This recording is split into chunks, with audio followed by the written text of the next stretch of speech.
At this decisive moment in history, you have the clarity, the will, and I think the momentum to bring about democratic change in Tehran, and I know that you will. Friends, I'm so very excited to be with you at this momentous occasion. Now, some of you may have heard that after 15 years, hundreds of demonstrations, and after receiving bipartisan support from members of Congress, presidential candidates, parliamentarians around the world, and even a few prominent academics, Secretary Clinton finally, after 15 years, removed PMOI's terror label, and in so doing, recast the People's Mujahideen organization as a legitimate political organization and the heir to the Ayatollahs. And also, I think today is a day to celebrate the fact that the People's Mujahideen organization, that leading dissident organization in Iran, has been delisted as a terrorist organization, and I'm proud to have played a role in supporting that effort. If there's one thing that I hope that we've learned from recent history, is that when the people of Iran, when the dissidents of that country rise up as they have done, as they did in 2009, that we in Congress encourage this administration never to be silent again, never to be silent again.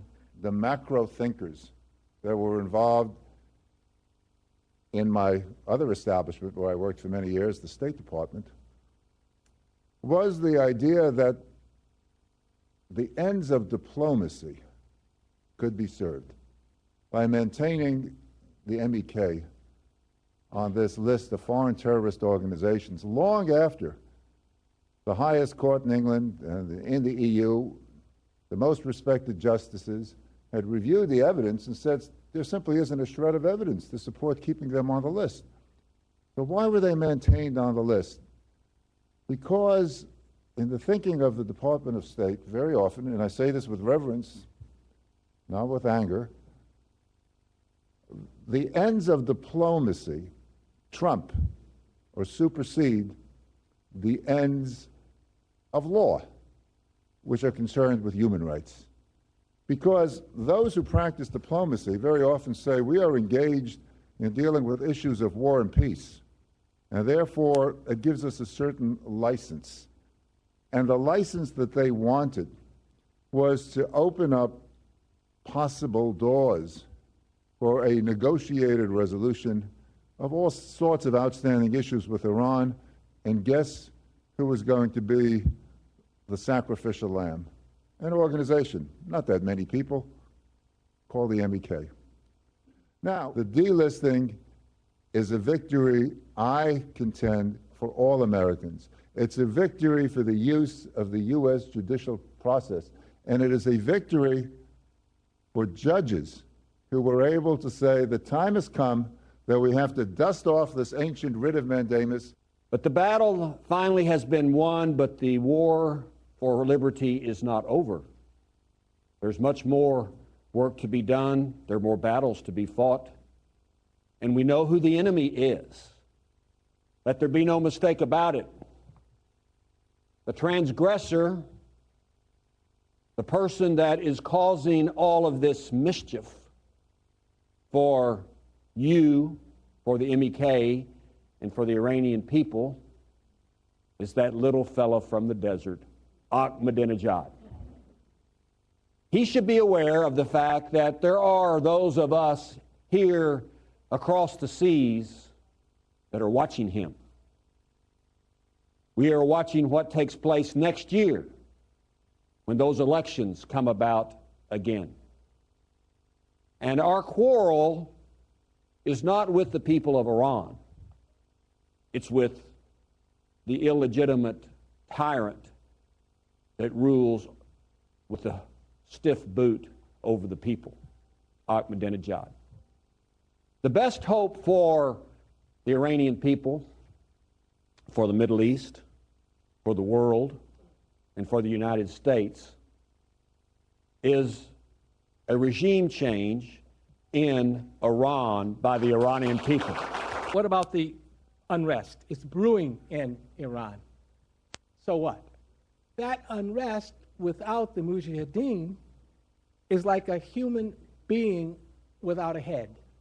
There's no leadership to the unrest. You cannot have the same kind of revolution that occurred in 1979, almost occurred in 1999, in 2009. Why? Because the street had no leadership in 99 and 2009. So without the mujahideen, you don't have a leadership. And you can't call for democracy with the street. The street can't speak. The street needs organization. The third point has to do with Camp Liberty.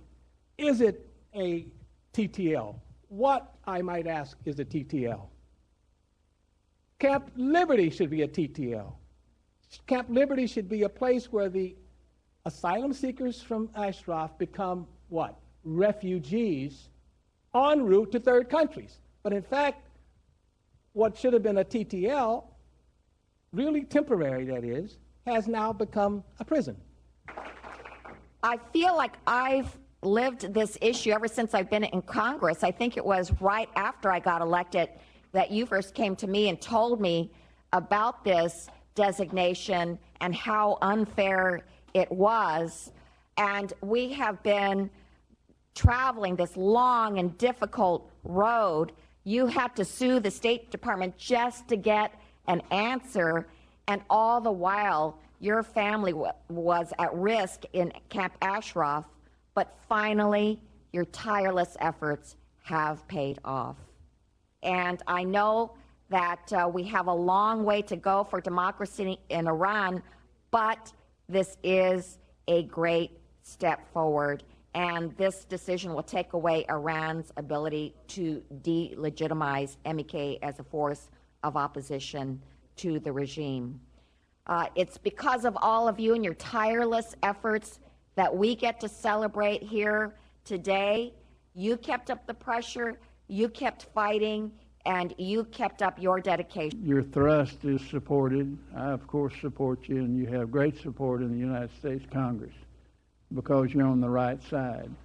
And I just think, and I understand there's an election coming up this summer, and I think the day can't come quick enough to show a certain guy over there the door, but I think we need some little greater reform than just a new president of Iran. We need a lot more things and a lot more guarantees for the country that you're working for, that you're striving for, and that you pray for.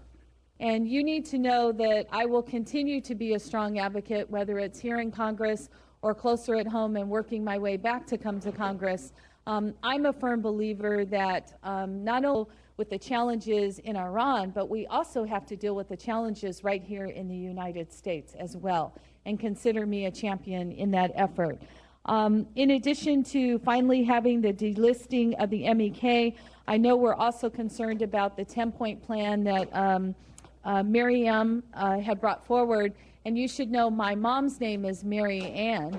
And so when I saw her plan that she's brought forward of the third option that we must consider, I wanted to pledge my support to the 10-point plan that has been brought forward, and will continue to urge my colleagues to do as well. So 2 other points I'd like to make. One is about Camp Liberty and identifying that as a designation as a refugee camp.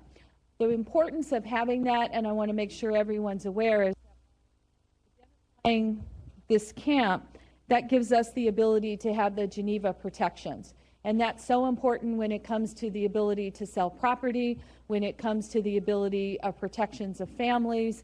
We must absolutely have that designation done so that the U.S. can play a much stronger role in those protections for the people there. But even then, it was very clear to anyone that the Mujahideen wasn't a terrorist movement.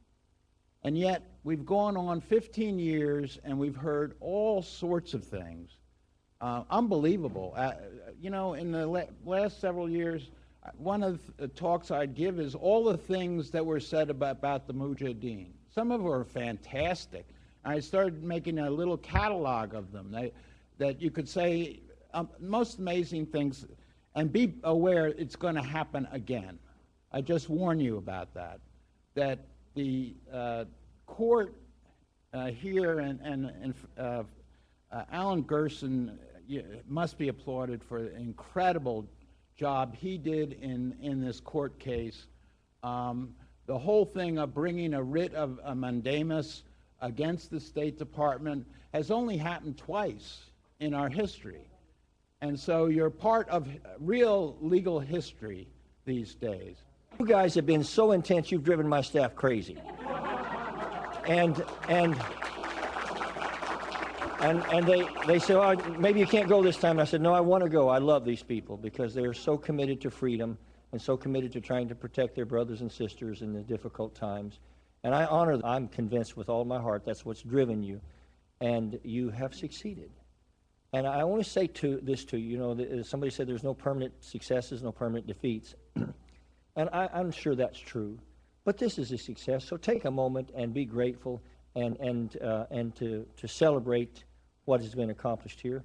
But then also say, okay, now that we've learned this and we've done this, what can we do more to see the light of liberty fall across some lonely face across the world that we don't even know the name of? And thank you for your wonderful commitment, and congratulations with all my heart.